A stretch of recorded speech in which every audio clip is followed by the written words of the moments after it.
Hi people, so you are watching Political Hub. This is the first video of my channel, and if we talk about my intro, तो I am a student of political science और मैं अभी भी एक student ही हूँ. मैंने 2 बार net clear किया है and now still trying for JRF.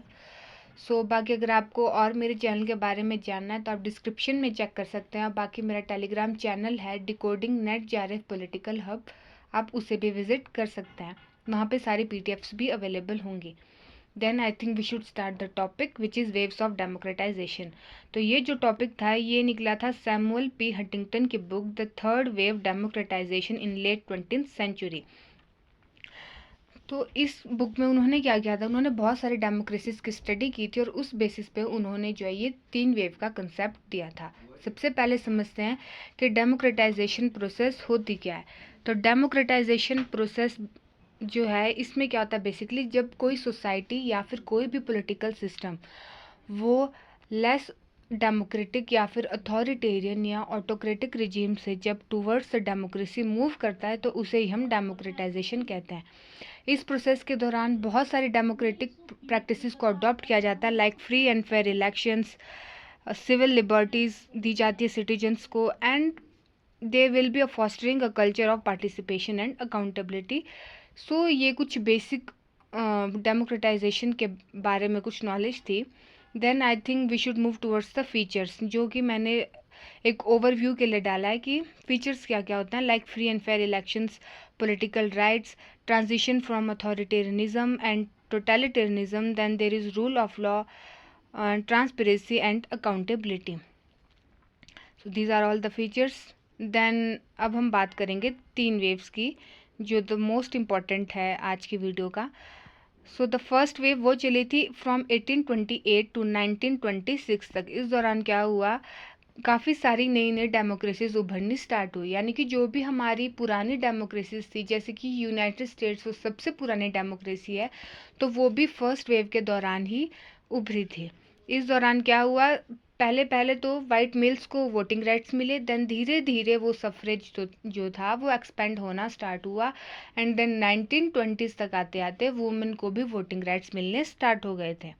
इसके जो एग्जाम्पल होंगे वो आएंगे US, फ्रांस, ब्रिटेन. एंड इस वेव के दौरान 29 डेमोक्रेसीज जो थी वो एस्टेब्लिश हो गई थी. देन द सेकेंड वेव वो चली थी फ्रॉम 1943 टू 1962. इस दौरान क्या हुआ, यूरोप में या फिर थर्ड वर्ल्ड में डेमोक्रेसी एस्टेब्लिश होनी स्टार्ट हुई. इसका जो मेन रीज़न था वो था डीकोलोनाइजेशन. हम देखते हैं कि 1943 तक सेकेंड वर्ल्ड वॉर ख़त्म हो जाती है. उसके बाद डीकोलोनाइजेशन स्टार्ट हो जाती है, क्योंकि मैक्सिमम कॉलोनियल पावर्स जो थी वो अपना कंट्रोल लूज कर चुकी थी अपनी कॉलोनीज में.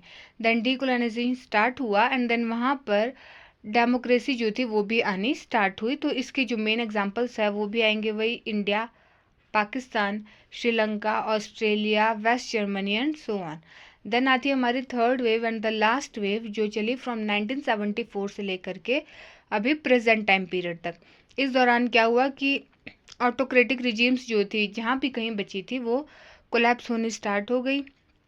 और उसके बाद ये थर्ड वेव जो थी वो यूरोप में, Latin America and Asian Soviet block में जो है ये एक्सपेंड होनी स्टार्ट हुई. इस दौरान हम क्या देखते हैं, 1990s तक आते आते जो सोवियत ब्लॉक था, USSR था, वो तो डिसइंटीग्रेट हो गया था.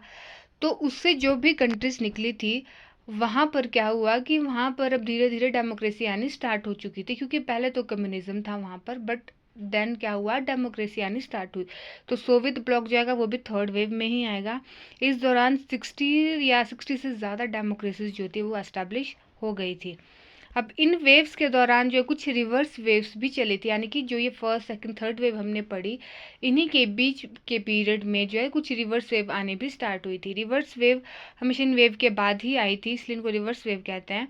दूसरा क्या था कि इस दौरान जो अभी हमने पढ़ा कि जो वेव्स ऑफ डेमोक्रेटाइजेशन थी वहाँ पर डेमोक्रेसी एक्सपेंड हो रही थी और ऑटोक्रेटिक रिजीम्स कोलैप्स हो रही थी. लेकिन रिवर्स वेव में डेमोक्रेसीज कोलैप्स हो रही थी एंड देन अथॉरिटेरियनिज्म जो था वो बढ़ रहा था, जिसकी वजह से जो नंबर ऑफ डेमोक्रेसीज थी वो कम होनी स्टार्ट हो गई.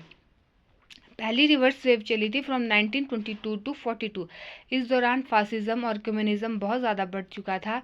एंड इसके एग्जांपल आएंगे इटली, जर्मनी, स्पेन। इटली में हम जैसे मुसोलिनी के पीरियड में देखते हैं तो फासिज्म अपने पीक पे था। देन सेकेंड रिवर्स वेव चली थी फ्रॉम 1958 टू 72।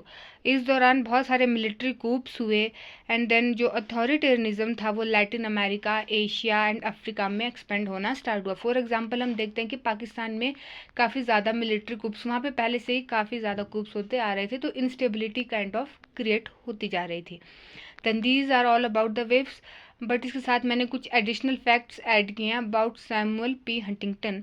तो सबसे पहले बात करेंगे उनकी मेजर बुक्स की, जिसमें आती है एक तो the third wave, democratization in late 20th century.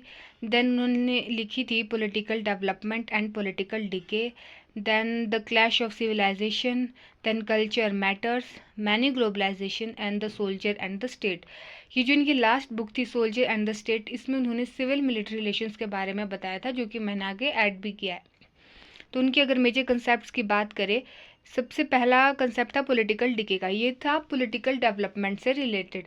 तो वो बोलते हैं कि अभी जैसे सब थिंकर्स बात करें पॉलिटिकल डेवलपमेंट की, नहीं कि भाई ऐसे ऐसे प्रैक्टिसेस को अडॉप्ट करो, डेमोक्रेसी को अडॉप्ट करो, लेकिन वो बोलते हैं कि जब हम इस सोशो इकोनॉमिक चेंजेस लेके आते हैं तो ये बहुत ज़रूरी हो जाता है कि हमारे जो इंस्टीट्यूशंस है वो भी कैपेबल हो इन सोशियो इकोनॉमिक चेंजेस को झेलने की। वो बोलता है जब हमारे इंस्टीट्यूशंस ही कैपेबल नहीं हैं तो इससे क्या होगा, इससे उल्टी इंस्टेबिलिटी क्रिएट हो जाएगी, जिससे अल्टीमेटली पॉलिटिकल डिके होगा। इसी इंस्टेबिलिटी का नाम जो है उन्होंने पॉलिटिकल डिके दिया है। देन दूसरा कंसेप्ट है उनका क्लैश ऑफ सिविलाइजेशंस। वो बोलते हैं कि अभी तक जैसे जो भी वॉर्स हुई वो हुई थी आपकी कि लाइक आइडियोलॉजी को लेकर के या इकोनॉमिक चीज़ों को लेकर के। तो वो बोलते हैं कि फ्यूचर जो भी ग्लोबल कॉन्फ्लिक्ट्स होंगे वो कल्चरल होंगे, ना कि आइडियोलॉजिकल या फिर इकोनॉमिक। जैसे कि हम देखते हैं कि जो कोल्ड वॉर हुआ था वो क्या था, that was basically a war between two ideologies, है ना। लेकिन वो बोलते हैं फ्यूचर में क्या होगा, there will be a world of civilizations, जिनके बीच में जो है वॉर लड़ी जाएगी। देन दूसरा उनका कंसेप्ट था इंस्टीट्यूशनलाइजेशन, जिसमें वो क्या बात करते हैं कि इंस्टीट्यूशंस की इंपॉर्टेंस की, लाइक वो बोलते हैं कि जब स्ट्रॉन्ग इंस्टीट्यूशंस होंगे तभी स्टेबिलिटी होगी, जैसा कि उन्होंने पॉलिटिकल डिके में भी बताया। तो वो स्ट्रॉन्ग इंस्टीट्यूशंस के ऊपर फोकस करते हैं। देन दूसरा उन्होंने बात की सिविल मिलिट्री रिलेशंस की अपनी book soldier and the state में। वो बोलते हैं कि जो ये मिलिट्री है इसका अपोलिटिकल होना बहुत ज़रूरी है, या फिर इसका प्रोफेशनल होना बहुत ज़रूरी है, यानी कि सिर्फ अपने स्फेयर में ही काम करे। क्योंकि हमने पढ़ा था कि जो सेकंड रिवर्स वेव्स थी उसमें बहुत सारे मिलिट्री कूप्स हुए थे, तो वो मिलिट्री को भी एक बहुत बड़ा रीज़न मानते हैं इंस्टेबिलिटी का, पॉलिटिकल डिके का। तो वो बोलते हैं कि मिलिट्री का प्रोफेशनलाइजेशन होना बहुत ज़रूरी है। देन नेक्स्ट उन्होंने बात की पॉलिटिकल डेवलपमेंट एंड मॉडर्नाइजेशन की। पॉलिटिकल डेवलपमेंट का कंसेप्ट अभी हमने ऊपर डिस्कस किया है। मॉडर्नाइजेशन में वो बात करते हैं, उन्होंने 4 लेवल ऑफ मॉडर्नाइजेशन दिए, जिसमें आता है like psychological, demographic, intellectual and socio economic level. So these are the major concepts of Huntington, and this is all about the topic. So thank you very much, and if you like the video then please do like, share and subscribe. And for PDF visit the Telegram channel DecodeNet JRF Political Hub.